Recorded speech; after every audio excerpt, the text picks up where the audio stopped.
মিরাজ, তোর বউকে বল কথাবার্তা ঠিকঠাক ভাবে সাবধানে বলতে। দেখেন একটা কথা বলি, ও আমাকে বিয়ে করছে এর মানে না যে ওই ঘরের বান্দি হয়ে গেছে। ও কথা বলার রাইটস আছে। নেক্সট টাইম আমি ওর সম্পর্কে কোনো কথা শুনতে চাই না। কি রে ফাবিয়া, তুমি ঝাড়ু দিচ্ছ কেন? না আমি ঘরে বুয়া রাখছি না, তোমাকে ঝাড়ু দেওয়ার জন্য কি আমি বুয়া রাখছি? আম্মু, ও ঝাড়ু দিচ্ছে কেন আমি বুঝলাম না তো। আমি বুয়া রাখছি টাকা দিয়ে, ও ঝাড়ু দেওয়ার জন্য।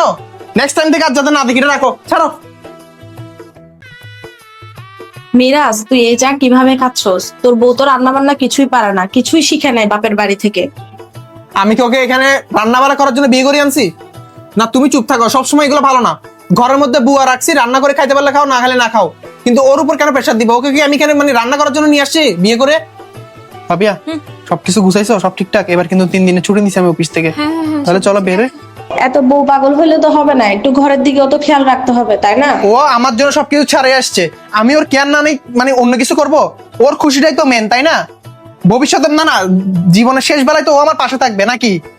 এগুলো তো ভালো না, আমি যদি আর না শুনি। চলো।